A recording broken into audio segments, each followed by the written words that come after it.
The dying man's hand closed around Dorothy Bancroft's wrist with a strength that startled her, as though he meant to pull her down into the dust of the Wyoming road along with him.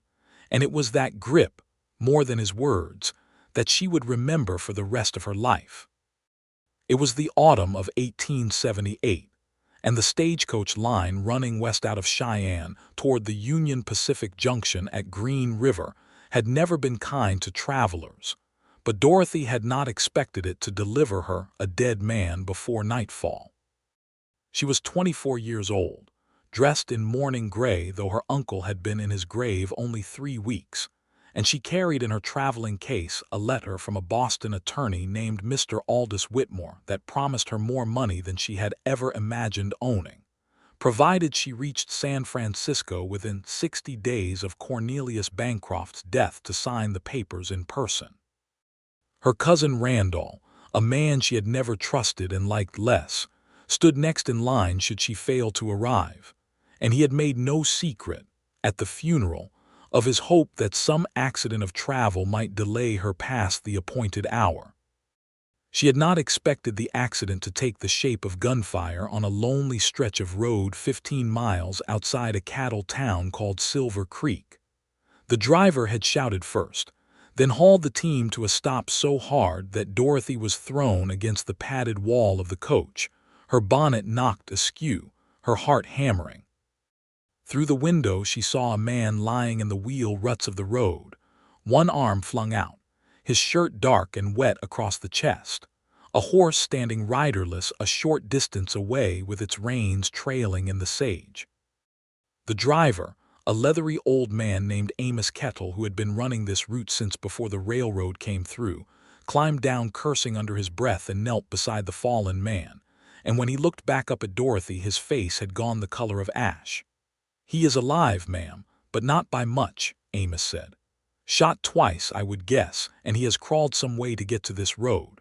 We ought to get him to Silver Creek, though I do not know that he will make it that far." Dorothy had never in her life touched a wounded man, had never smelled blood mixed with dust and horse sweat, had never done anything more dangerous than argue with her uncle's housekeeper over the placement of a tea service, and yet she found herself climbing down from the coach without being asked, her skirts gathering road dust, kneeling in the dirt beside a stranger whose life was leaving him with every shallow breath. "Sir," she said, "can you hear me? We are going to help you." His eyes opened, pale blue and rimmed with pain, and for a moment they seemed to search her face as though trying to place her among people he had known. "Name is Silas Whitfield," he managed, the words dragged out between gritted teeth. "Ranch north of Silver Creek. The rocking W. Save your strength, Mr. Whitfield," Dorothy said, though even as she said it she understood with a cold certainty that settled in her stomach like a stone. That strength was not a thing he had left to save. He did not save it. He used what remained of it to reach inside his coat, wincing at the movement, and to draw out a small leather pouch heavy with the unmistakable clink of coin, and a folded paper stained at one corner with his own blood, and a locket on a thin gold chain that he pressed into Dorothy's palm along with the rest. "Men came on me 2 miles back," he said. "Wanted this money so I could not pay Jasper Cole at the bank. Loan comes due day after tomorrow, and if I am not there to pay it, he will take the ranch out from under my boy. My son, Tommy. He is 9 years old and he has already lost his mother, and if I do not come home, ma'am, I need somebody to see this pouch gets to the Silver Creek bank before the sun sets 2 days from now, or he will lose everything else besides." "I will do it," Dorothy said, and even as the words left her mouth she felt the strangeness of promising a dying stranger something so enormous, something that had nothing to do with her at all. "There is a man at my ranch," Silas went on, his voice thinning like a candle burning down to its last inch of wick. "Name of Peter Hartwell, my foreman. Best man I have ever known, and he loves that boy like his own blood. You find Peter Hartwell and you tell him what happened here, and you give him that pouch, and you give my son this locket. It was his mother's, and you tell him his father loved him beyond anything in this world. Will you do that for me? Will you swear it?" Dorothy Bancroft, who had a letter in her traveling case promising her a fortune if only she kept moving west without delay, looked down at a dying man's face and heard herself say, "I swear it, Mr. Whitfield. I will see it done." He seemed to relax then, some terrible tension going out of his body, and his hand loosened on her wrist though it did not quite let go. "Thank you," he whispered, and then, so quietly she almost did not hear it over the wind moving through the sage, "Tell Peter I am sorry I did not listen when he said not to ride alone." He did not speak again. Amos Kettle checked for a pulse and found none, and removed his hat, and stood there a long moment in silence before he said what needed saying, that they could not leave a body on the road for wolves, and that Silver Creek was closer than turning back. They laid Silas Whitfield across the boot of the coach, wrapped in a blanket from beneath the driver's seat, and Dorothy rode the rest of the way in a silence that had nothing to do with the other two passengers, a whiskey drummer and an elderly preacher's wife, both of whom had watched the entire scene with wide, frightened eyes and said very little afterward. Dorothy held the leather pouch in her lap and the locket in her closed fist, and thought about the letter in her traveling case, and understood with a clarity that frightened her that she was no longer entirely certain which of those two things mattered more. Silver Creek, Wyoming Territory, was not much of a town in 1878, though it fancied itself on the rise. It had a bank, a mercantile, a livery, 2 saloons, a church that doubled as a schoolhouse, and a scattering of houses along streets that were mud in the spring and dust the rest of the year. It had grown up around the cattle trade, and the promise, not yet realized, that a spur line of the railroad might someday come through, a promise that had drawn speculation and greed in equal measure with honest ambition. Dorothy Bancroft had never set foot in a town like it, had never smelled cattle and wood smoke and hard-packed earth altogether, and she stood on the boardwalk outside the sheriff's office while Amos Kettle went to fetch the undertaker, feeling entirely out of place in her traveling dress and her city shoes, clutching a dead man's fortune and a dead man's promise in her 2 hands. It was the sheriff, a broad, tired-looking man named Cyrus Odell, who sent word out to the Rocking W that evening, and it was near midnight when Peter Hartwell came riding into town, and Dorothy would remember for the rest of her days the sound of his horse's hooves on the hard-packed street, and the way he swung down from the saddle before the animal had fully stopped, and the look on his face when Sheriff Odell told him what had happened on the road that afternoon. He was a tall man, broad through the shoulders in the way of men who had spent their lives working with their hands and their backs, somewhere past 30 though not by much, with sun-darkened skin and eyes the color of strong coffee, and a jaw that tightened visibly as he listened to the sheriff's account. He wore a battered hat and a coat gone gray with dust, and when his gaze finally settled on Dorothy, standing awkwardly near the undertaker's door with the pouch still clutched against her chest, there was something raw and unguarded in his expression before he mastered it, something that looked very much like a man trying not to weep in front of strangers. "You are the woman who was with him," Peter Hartwell said. It was not quite a question. "Yes," Dorothy said. "My name is Dorothy Bancroft. I am so terribly sorry, Mr. Hartwell. He asked for you by name. He said you were his foreman and his friend." Something moved through Peter's face at that, something that made him look, for just a moment, much younger and much more broken than his frame suggested. "Silas Whitfield gave me my first job when I was 17 years old and had nothing to my name but a horse and a saddle," he said. "He gave me a home when I did not have one. He is the closest thing to family I have had since my own folks passed. And now I have got to go tell his boy that his father is not coming home." Dorothy stepped forward, holding out the pouch and the folded, blood-stained paper. "He gave me this before he died. He said it was payment for a loan at the bank due day after tomorrow, and that if it was not paid, a man named Jasper Cole would take the ranch. He made me swear I would see it delivered. And this," she said, opening her other hand to reveal the locket, "is for his son. He said it belonged to the boy's mother." Peter Hartwell looked at the objects in her hands for a long moment without moving, and then, very carefully, as though he were afraid of breaking something, he reached out and closed his own hand gently over hers, not taking the locket yet, simply holding her hand still. "You did not have to do any of this," he said quietly. "You could have kept riding west and no one would have ever known the difference." "I made a promise to a dying man," Dorothy said, and her voice shook only a little. "I intend to keep it."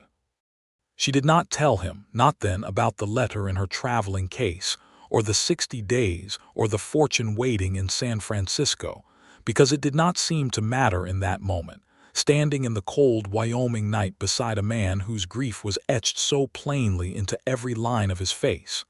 It would matter later. It would matter a great deal, but not then.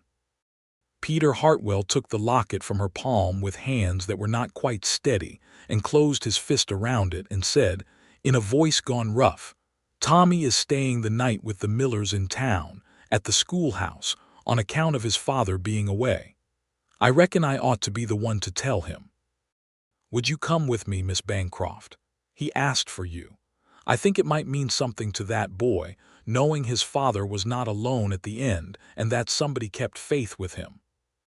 And so it was that Dorothy Bancroft, who by rights ought to have been asleep in a hotel room dreaming of a fortune in San Francisco, found herself walking through the dark streets of a cattle town she had never intended to visit, toward a schoolhouse where a 9-year-old boy slept without yet knowing he had become an orphan, beside a grieving cowboy whose eyes kept finding hers in the lamplight, as though searching for some proof that the world had not gone entirely dark.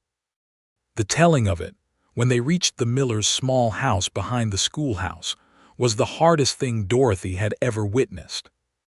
Tommy Whitfield was a slight boy with his father's pale eyes and a shock of sandy hair that stood up at the crown no matter how it was combed.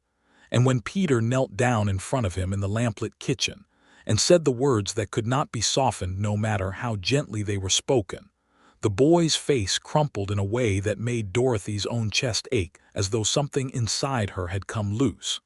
He did not cry loudly. He simply stood very still, his small hands closed into fists at his sides, and looked at Peter as though waiting for him to say it was all some terrible mistake. And when Peter did not, could not, the boy finally allowed himself to be pulled into the man's arms, and wept there against his shoulder while Peter held him and said nothing at all, because there was nothing to say that would help.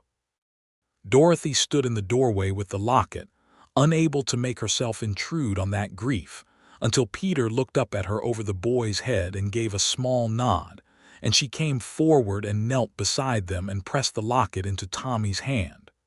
"Your father wanted you to have this," she said softly. "He said it belonged to your mother. And he wanted you to know that he loved you more than anything in this world, and that he was thinking of you at the very end." Tommy opened his hand and looked at the small gold locket, and his fingers closed around it, the way his father's fingers had closed around Dorothy's wrist on the road, as though holding on to the last piece of something too precious to lose, and he looked up at Dorothy with red-rimmed eyes and asked, in a voice that broke her heart clean in two, "Were you with him? At the end? Was he scared?" "He was very brave," Dorothy said, which was true enough, and did not mention the fear she had seen flicker across his face before it gave way to something calmer. "And he spoke of you, and of Mr. Hartwell, with more love than I have ever heard a man speak of anything." It was decided, without much discussion, that Dorothy would stay the night in Silver Creek at the town's single small hotel, and that in the morning she would ride out with Peter to the Rocking W to see the rest of the promise fulfilled. For there was still the matter of the loan payment, and the deadline that hung over the ranch like a blade.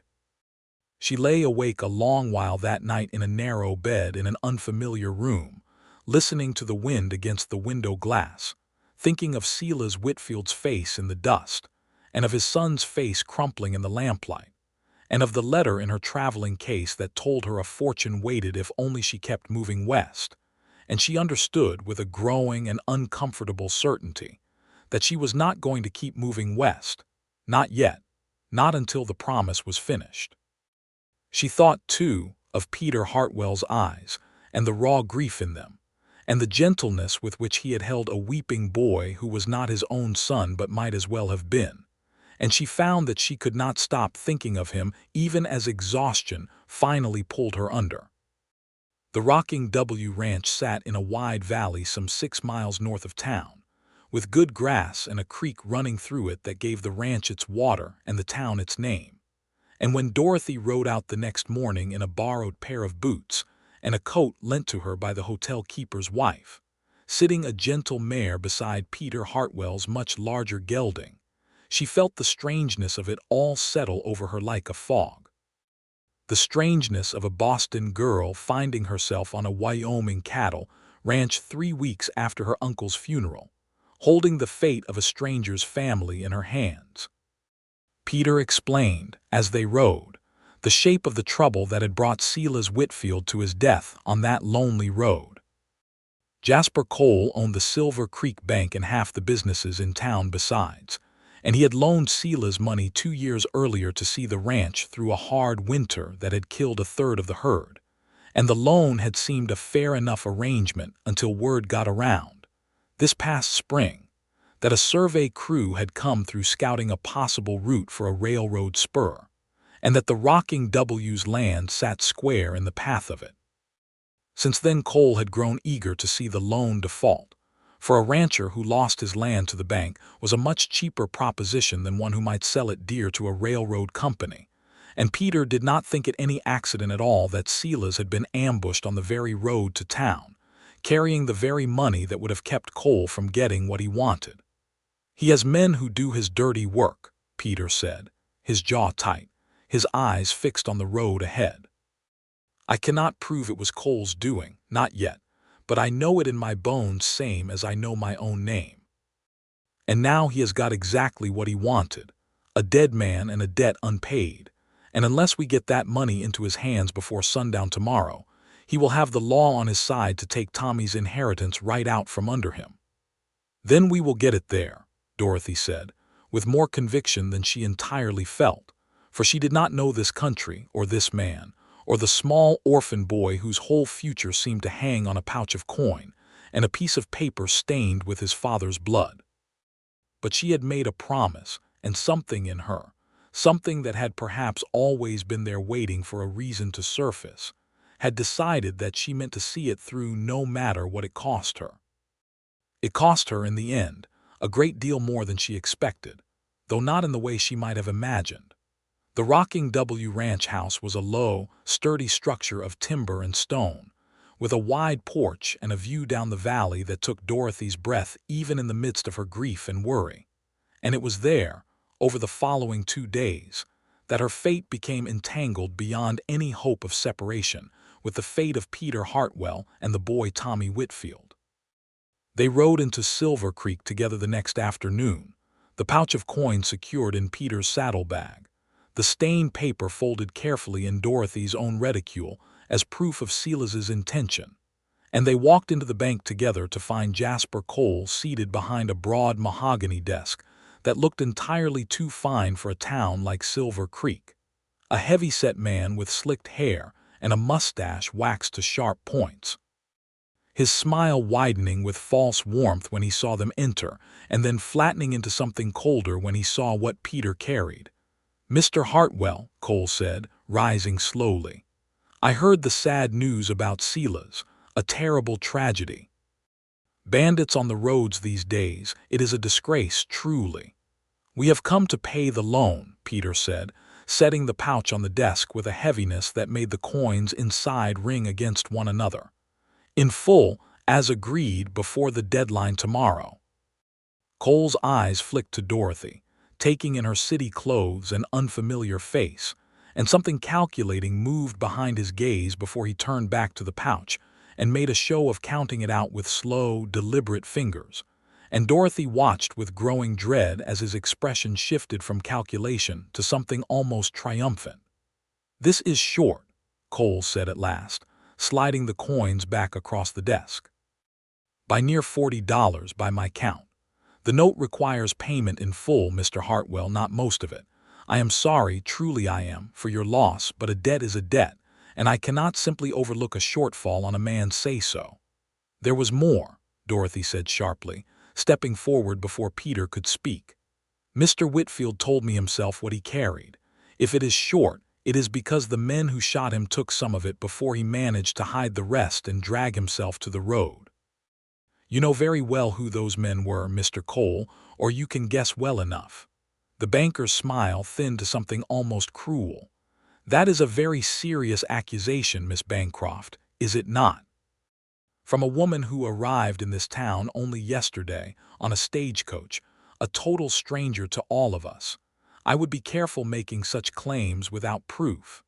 It was Peter who answered, his voice low and dangerous in a way Dorothy had not yet heard from him.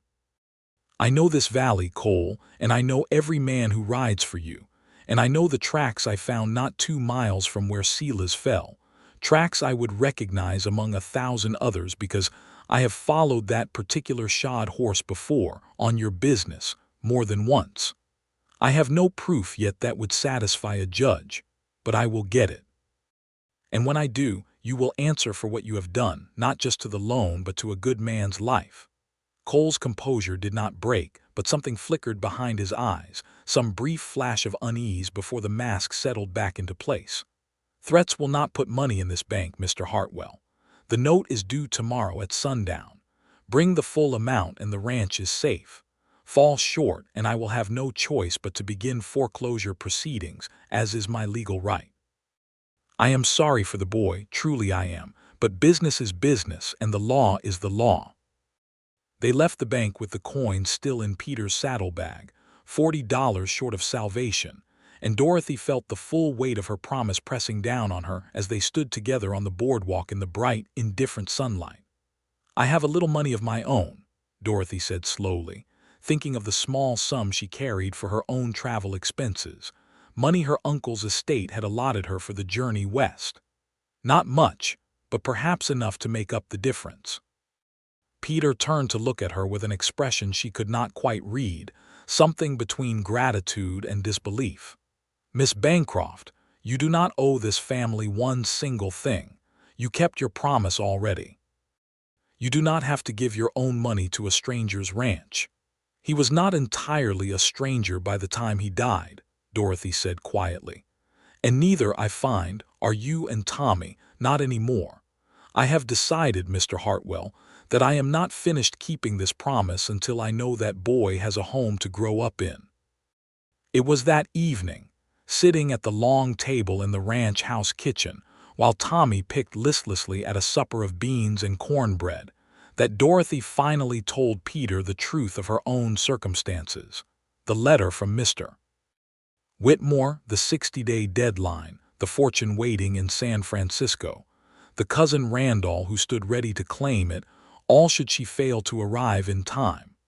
She had not meant to tell him, had told herself it was not relevant to the matter of the ranch, but something about the quiet honesty of the house, and the weight of Peter's steady gaze across the table, drew the confession out of her before she quite decided to give it.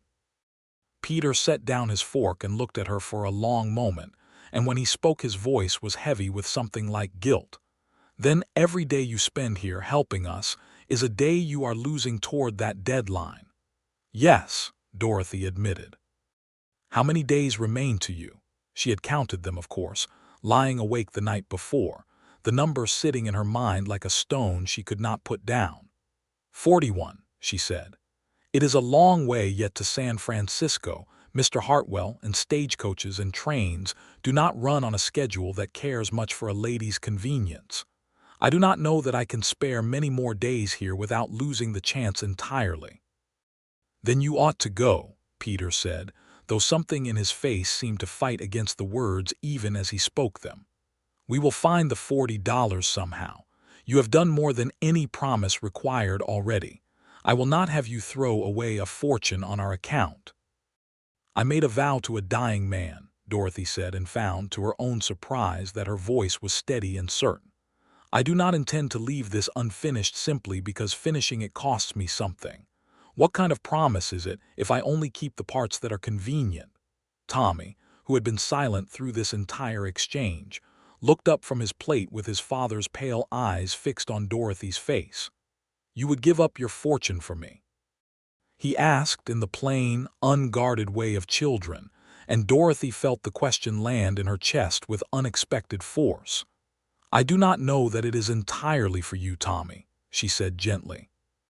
"I think perhaps I am doing it because your father asked me to, and because I have come to believe some promises matter more than any amount of money ever could. But yes, if it comes to that, I believe I would."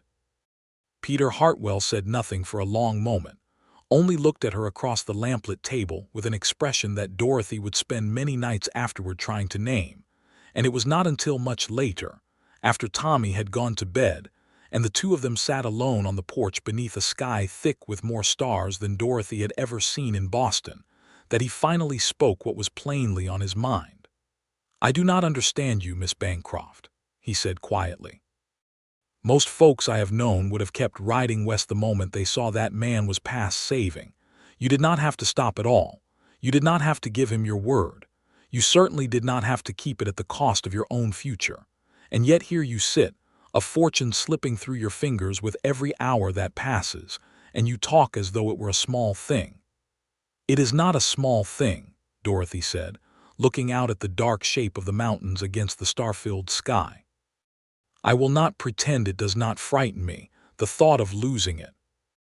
My uncle raised me, after my parents died of fever when I was 6 years old, and he was not always a warm man, but he was fair, and I always believed that fortune would be my security, the one thing in this world I could truly call my own.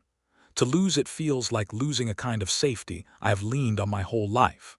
Then why risk it?"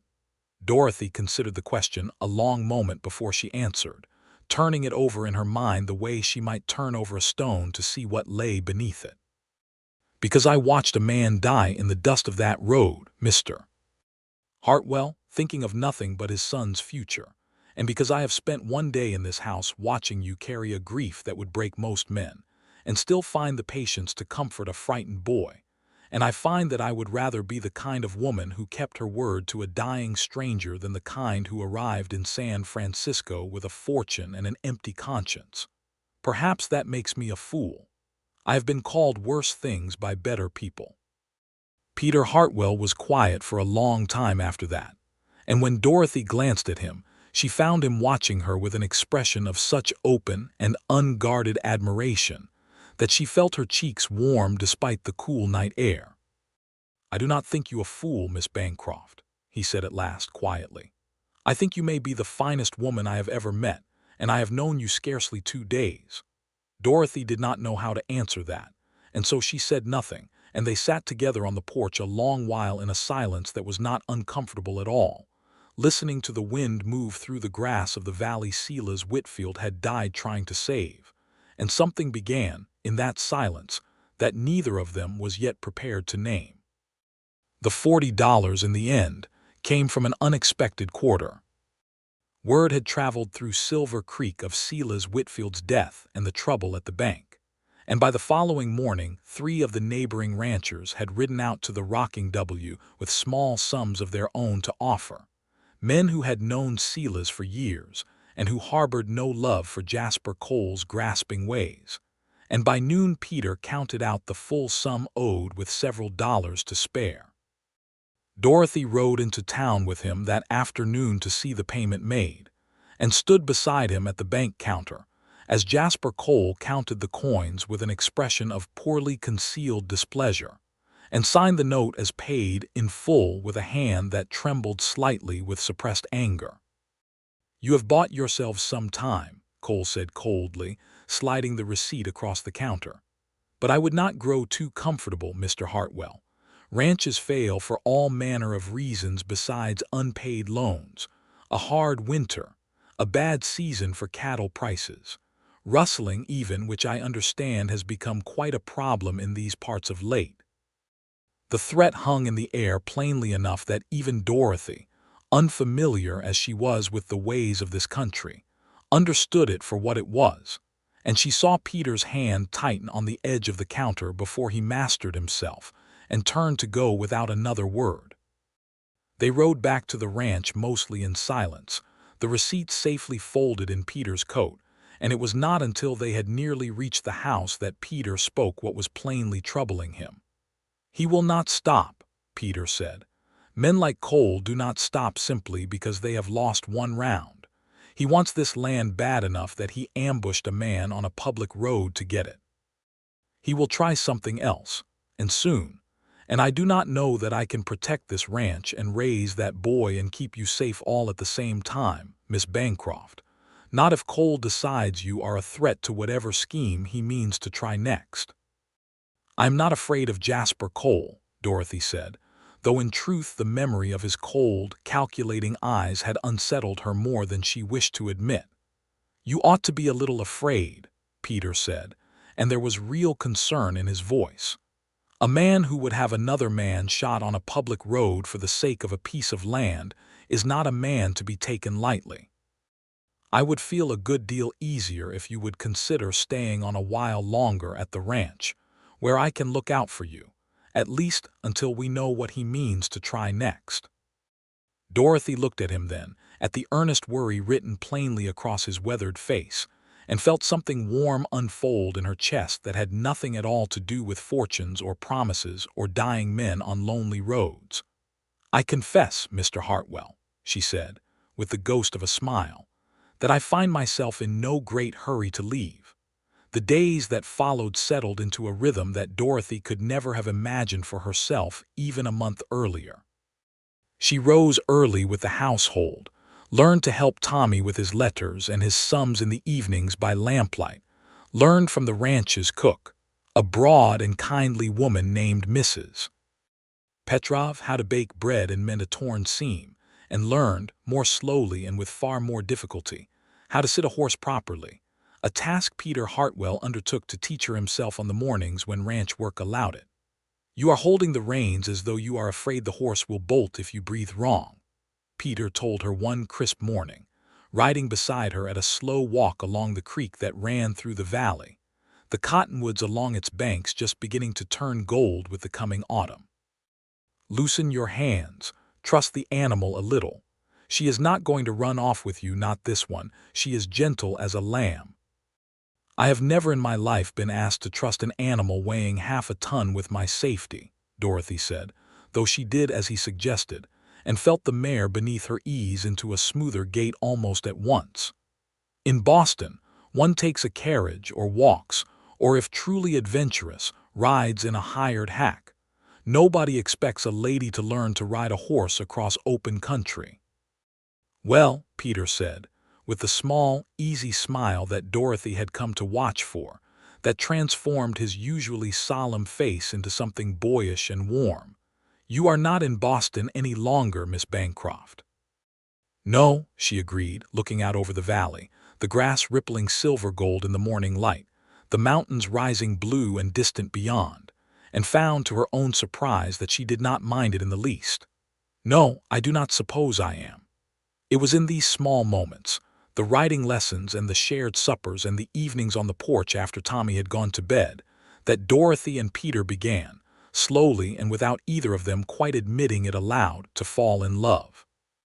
He told her, one evening, of his own history, of parents lost to cholera when he was 12 years old, of an aunt in Missouri who had taken him in out of duty rather than affection, of leaving home at 16 to work cattle drives up the Kishom Trail, hard years of dust and danger and loneliness, until he had met Silas Whitfield on a drive to Kansas, and the older man had offered him steady work and, more than that, something like a family, the first he had known since childhood. "I never married," Peter admitted one night, staring out into the darkness beyond the porch rail. "Never found a woman who wanted the kind of life this country offers, hard winters and harder summers, and a man gone for weeks at a time on the roundup. I made my peace with it a long while ago, told myself Tommy and this ranch were family enough for a man like me. And now?"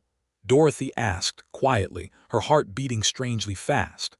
Peter turned to look at her, and in the lamplight spilling from the window behind them, his eyes were very dark and very steady. "Now I am not so certain I made my peace with it as well as I believed I had," he said. Dorothy, in turn, told him of her own childhood, of the fever that had taken her parents when she was 6, of the strict, distant kindness of her Uncle Cornelius, who had given her every material comfort and precious little warmth, of a childhood spent largely in the company of governesses and tutors, groomed always for a marriage that would please her uncle's business associates rather than her own heart, and of the quiet loneliness that had settled over her in recent years as she watched her uncle's health decline and understood that she had never once, in 24 years, felt truly and entirely herself with another living soul. Until now, I think, she admitted, surprising herself with the honesty of it. I have felt more myself in these past 2 weeks, mending shirts and learning to ride and arguing with a 9-year-old boy about the proper way to conjugate verbs, than I felt in the whole of my life in Boston. Perhaps, Peter said softly, you were always meant for a different kind of life than the one waiting for you in San Francisco. Perhaps, Dorothy agreed, and did not look away when his hand found hers on the porch rail between them, warm and rough with callous and entirely steady. It was 3 weeks into her stay, on a Saturday evening when the whole of Silver Creek gathered at the schoolhouse for a barn dance to celebrate the end of the autumn roundup, that Dorothy fully understood the shape of her own heart. She wore a borrowed dress of soft blue calico, lent to her by Mrs. Petrov's daughter, her city gowns having proven entirely impractical for ranch life, and when Peter Hartwell arrived to escort her and Tommy into town, dressed in a clean white shirt with his hair combed and his boots polished, and stopped stock, still at the sight of her in the lamplight of the ranch house doorway, Dorothy felt a warmth spread through her entire body that had nothing at all to do with the mild evening air. "You look," Peter said, and then seemed to lose the thread of whatever he had meant to say, and simply shook his head and offered her his arm instead, and Dorothy laughed, a real laugh, bright and unguarded, the first such laugh she had allowed herself since her uncle's funeral. The dance itself was a simple affair. A fiddler and a guitar player perched on chairs at the front of the schoolhouse, the desks pushed back against the walls, the whole town turning out in their best clothes to reel and stomp and laugh long into the night, and Dorothy danced with Peter Hartwell 4 times, and would have danced a 5th had Mrs. Petrov not teased them both so mercilessly about propriety that they retreated, laughing, to the punch bowl instead. It was during a lull in the music, standing together near the open schoolhouse door with the cool night air drifting in, that Peter finally said the thing that had been building between them for weeks. "Dorothy," he said, and it was the first time he had used her given name, and the sound of it in his low voice sent a shiver through her that had nothing to do with the cold. "I know it has not been long. I know you came to this town on your way to another life entirely, and I have no right asking you to set that life aside for the sake of a cattle ranch and a foreman's wages. But I find that I cannot imagine this valley without you in it any longer, and I would be a poor sort of man if I did not tell you so plainly." Dorothy looked up at him, at the earnest, hopeful uncertainty in his dark eyes, and felt the last of her hesitation fall away like a coat shed in warm weather. "Peter Hartwell," she said, "I have already given up a fortune once to keep a promise to a dying man. I find I am not nearly so frightened of giving things up as I once believed myself to be, so long as what I gain in exchange is worth the losing." "And is it," Peter asked, his voice barely above a whisper, "worth the losing?" "I believe it might be the finest bargain I have ever struck," Dorothy said, and when Peter Hartwell kissed her, there in the doorway of the Silver Creek schoolhouse with the fiddle music swelling behind them and the whole autumn night spread out cool and silver beyond, Dorothy Bancroft understood that whatever waited for her in San Francisco, whatever fortune her uncle had left behind, she had already found something in this small Wyoming valley that no inheritance could ever have purchased. The telegraph arrived 9 days later, carried out from town by a boy on a borrowed horse, and Dorothy read it standing on the porch of the rocking W with Peter beside her, his hand resting steady on her shoulder as though he understood, before she even finished reading, what the message would say. Deadline PASSED stop inheritance transferred to Randall BANCROFT per terms of will stop regret to inform you claim no longer valid stop WHITMORE ESQ. She read it twice and felt to her own surprise not the crushing grief she might have expected but a curious quiet acceptance, the sensation of a door closing gently rather than slamming shut, and when she looked up at Peter she found that her eyes were dry. "It is done then," she said. "The fortune is gone. Randall has it now, and I imagine he is already spending it on things my uncle would not have approved of." "Are you certain you are well?" Peter asked, searching her face with visible concern. "I know how much that inheritance meant to you, the security of it." Dorothy folded the telegram carefully and tucked it into her pocket, and looked out over the valley, gold and green in the mid-morning light, at Tommy chasing a barn cat across the yard with the particular fierce joy of a boy who had, in recent weeks, begun to laugh again, and at the mountains rising blue and permanent against the sky, and found that the security she had once thought she needed had never truly been the fortune at all. "I find," she said slowly, "that I already have everything I need standing right here in this yard. A fortune only buys safety, Peter. It cannot buy this." She gestured at the valley, at the boy, at the man beside her, whose hand had found hers without either of them quite deciding it should. "I do not think I have lost anything at all. I think, perhaps, I have only just now found what I was always meant to have." Peter pulled her close then, there on the porch in the bright autumn morning, and held her as though he meant never to let her go, and Dorothy allowed herself, for the first time in her life, to feel entirely and completely at peace with a choice she had made. That peace, however, was not to last undisturbed for long, for Jasper Cole had not finished with the rocking W, not by any measure, and the trouble he had promised arrived with the first hard frost of November. It began with cattle gone missing from the northern range, a dozen head at first, then 24 more, driven off in the night by riders whose tracks Peter followed to the edge of Cole's own land before losing them in rocky ground that left no clear sign. It continued with a fire set to the hay barn, caught early enough by a wakeful ranch hand to be put out before real damage was done, but plainly no accident, for the smell of coal oil lingered in the charred timber the next morning. And it culminated, on a cold evening 2 weeks before Christmas, with 3 of Cole's hired men riding onto Rocking W land with a paper they claimed, gave them the right to survey the property for a railroad right-of-way that Cole had somehow, through means Peter suspected, were entirely fraudulent, arranged to have granted to the bank as collateral against a debt that had already been paid in full. Dorothy stood on the porch that evening with Tommy pressed close against her side, watching Peter confront the 3 riders in the yard below, his rifle held loosely but visibly in one hand, his voice carrying clear and hard across the cold air.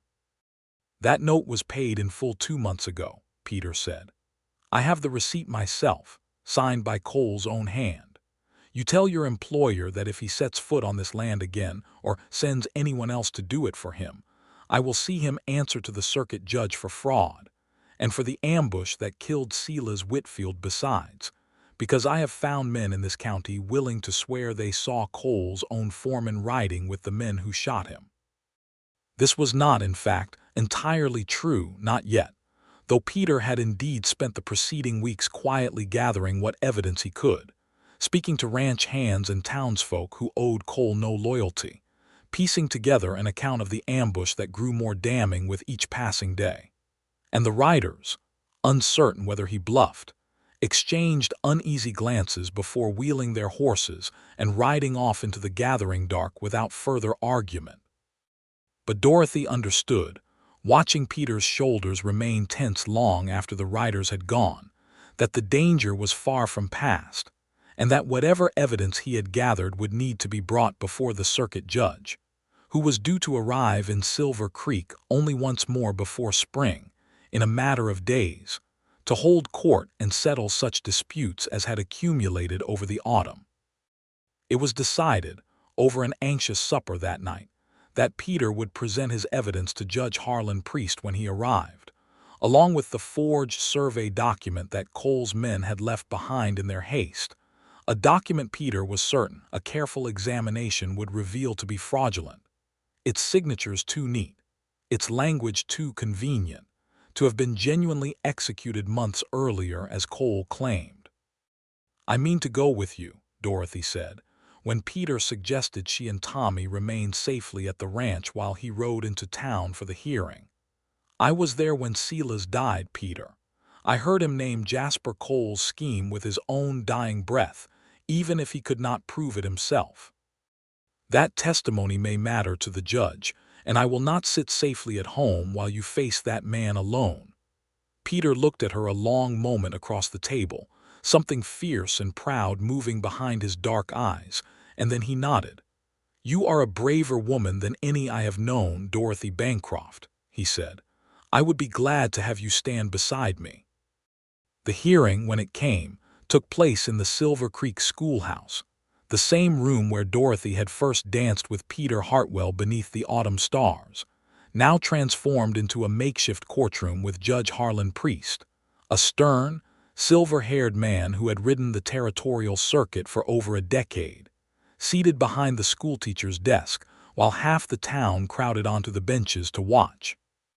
Jasper Cole sat near the front with a hired lawyer from Cheyenne beside him, his composure carefully maintained, though Dorothy noticed the way his eyes flicked repeatedly toward the door, as though he expected trouble to walk in at any moment. Peter presented his case with a steadiness that filled Dorothy with quiet pride, laying out the forged survey document alongside the genuine, paid-in-full loan receipt, calling forward 2 ranch hands who testified to recognizing the tracks of a particular shod horse known to belong to one of Cole's men, tracks found near the site of the ambush that had killed Silas Whitfield. Dorothy herself was called to testify, and she stood before the judge and the assembled town and recounted, in a clear and steady voice, Silas Whitfield's dying words, his conviction that Cole's men had ambushed him to prevent the loan payment, his fear for his son's inheritance. Cole's lawyer objected repeatedly that such testimony was hearsay, that a dying man's accusations proved nothing, and for a long, anxious moment Dorothy feared the judge might agree. But then Sheriff Cyrus Odell rose from the back of the room, hat in hand, and asked to speak, and revealed that one of the men who had ridden with the ambush party, a young cowhand named Willie Braddock who had recently quit Cole's employ after a falling out over unpaid wages, had come to him only that week, conscience-stricken, and confessed the entire scheme in exchange for leniency, naming Jasper Cole directly as the man who had ordered the ambush and promised payment for it. The schoolhouse erupted into murmurs at this revelation, and Jasper Cole's carefully maintained composure finally cracked, his face flushing dark with fury and fear in equal measure as Judge Priest called for order and demanded the young cowhand be brought forward to testify himself. Willie Braddock's testimony, given in a shaking voice with his eyes fixed mostly on the floor, confirmed everything Peter had suspected and more, that Cole had indeed ordered the ambush to prevent Silas Whitfield from paying off his loan in time, intending to seize the ranch through foreclosure and later sell the land to the railroad company at enormous profit once the spur line's route was confirmed, and that the forged survey document was intended to manufacture a second claim against the property should the foreclosure scheme fail. Judge Priest's verdict, when it came, was swift and severe. The forged document was declared void, and Cole was ordered to pay damages to the Whitfield estate for the cattle stolen and the barn damaged, and more gravely, was bound over for trial on charges of conspiracy in Silas Whitfield's death, charges that would be heard by a higher court in Cheyenne come spring. Cole was led from the schoolhouse by Sheriff Odell in handcuffs, his face ashen, his lawyer already muttering about appeals that everyone in the room understood would come to nothing against such damning testimony, and the town of Silver Creek erupted into a kind of stunned, relieved celebration, the moment the door closed behind him. Peter found Dorothy in the crowd outside the schoolhouse, the cold December air bright with sunlight and the sound of townsfolk offering congratulations and relief in equal measure, and he pulled her aside beneath the bare branches of a cottonwood tree, his face alight with an emotion too large for simple relief. "It is over," he said. "The ranch is safe. Tommy's inheritance is safe. And it is because of you, Dorothy, because you kept a promise you never had to keep, and because you stood up in that room and spoke the truth without a moment's hesitation. It is because of you as much as me," Dorothy said, smiling up at him, her breath clouding in the cold air. "You gathered the evidence. You confronted Cole's men in your own yard. You have fought for this ranch and this boy with everything in you since the day I arrived." "Since before that," Peter said quietly, taking her hands in his. "I have fought for this ranch since I was 17 years old, because Silas Whitfield gave me a home when I had none. But I never once imagined in all those years that I would find something in the fighting of it worth more to me than the land itself." He knelt then, right there beneath the cottonwood tree with half the town still milling about the schoolhouse yard, and drew from his coat pocket a small ring, plain gold, clearly not new but polished with care, and Dorothy felt her heart stop entirely at the sight of it. "This was my mother's ring," Peter said, his voice rough with emotion. "It is not the fortune you gave up, Dorothy Bancroft, and I cannot offer you the life you might have had in San Francisco. I can only offer you this valley, and this ranch, and a boy who already loves you like family, and a man who has loved you, I think, since the moment I saw you standing on that road with Silas Whitfield's blood on your hands and his promise burning in your heart. Would you do me the very great honor of becoming my wife?"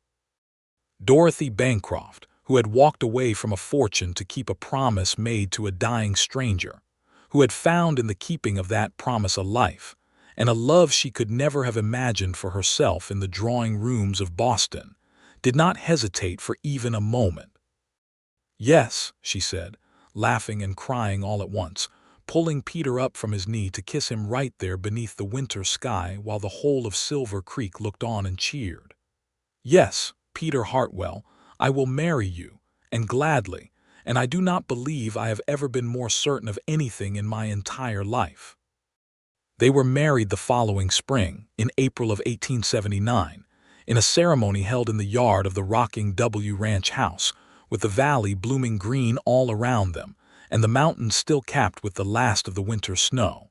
And it seemed to Dorothy, standing beside Peter before the traveling preacher who had come out from Cheyenne for the occasion, that the whole of Silver Creek had turned out to witness it, from Sheriff Odell to Mrs. Petrov, weeping openly with joy.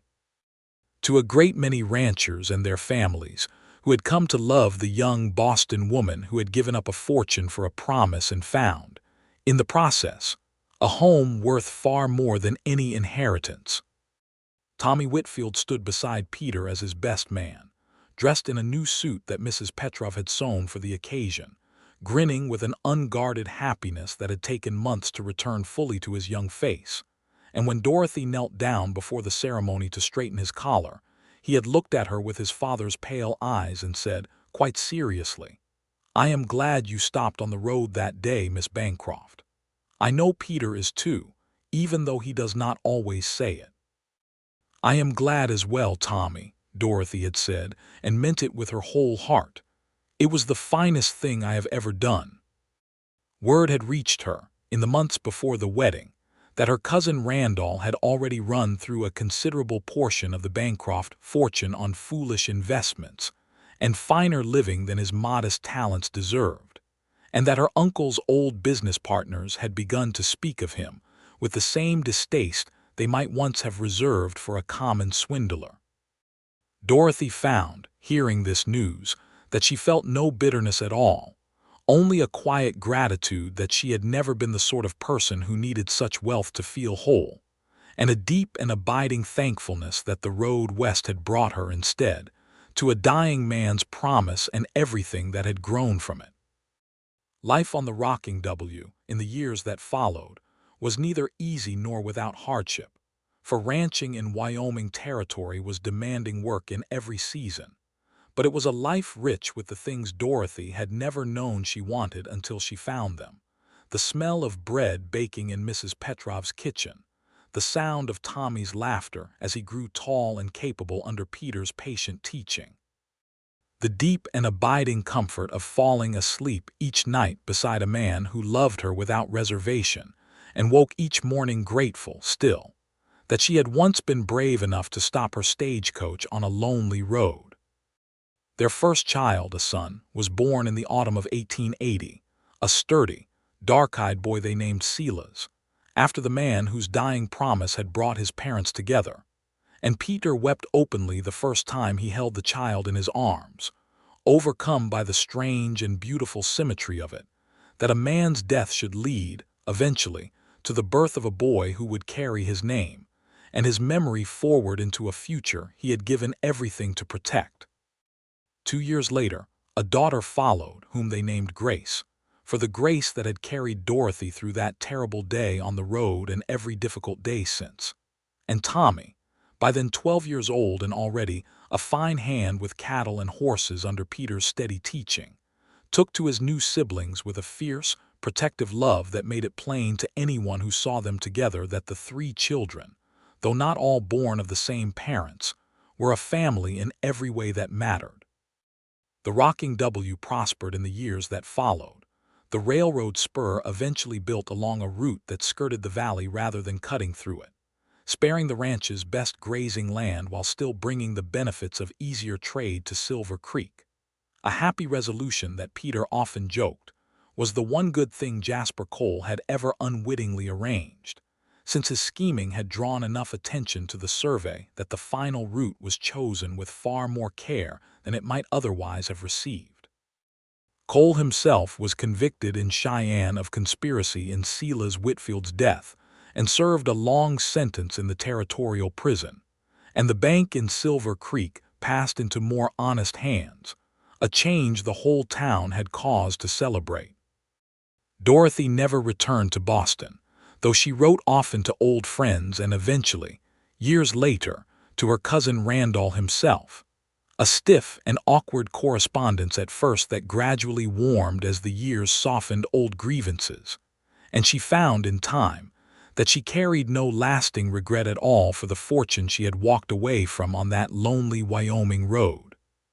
She had gained in its place a husband who loved her with his whole steady heart, 3 children who filled the ranch house with laughter and noise and the particular chaos of a happy family, a community of friends who had watched her grow from a frightened stranger in city clothes into a capable ranch wife respected throughout the valley, and the enduring knowledge that she had, when it mattered most, chosen to keep faith with a dying man's final wish rather than her own comfort and security. On quiet evenings, when the children were asleep, and the ranch house had settled into the particular peace that comes at the end of a long day's work, Dorothy and Peter would often sit together on the same porch where he had first told her he could not imagine the valley without her, watching the stars spread thick and bright across the Wyoming sky. And Peter would sometimes take her hand and say, as he had said many times over the years, that he thanked God every single day that a stagecoach had happened to be traveling that particular road on that particular afternoon, and that the woman aboard it had been brave enough and good enough to stop. "I did not feel brave," Dorothy told him once, laughing softly at the memory. "I felt terrified and entirely out of my depth, kneeling in the dust beside a dying stranger with no notion at all of what I was agreeing to." "That is precisely what bravery is, my love," Peter said, pressing a kiss to her temple as the evening settled soft and golden around them. "Doing the right thing though you are frightened half to death of what it might cost you." And Dorothy, looking out over the valley that had become her home, at the lights of the ranch house glowing warm behind them, and the mountains standing dark and eternal against the fading sky, thought that she had never once, in all the years since, regretted the fortune she had walked away from, not when she had found, instead, a promise kept, a family built, and a love that had grown from the ashes of a stranger's death into something as enduring and as beautiful as the land itself. It was, she often thought, the truest inheritance she had ever received, though it had come to her not through any will or lawyer's letter, but through the simple, terrible, wonderful accident of a dying man's trust and her own unwavering choice to honor it.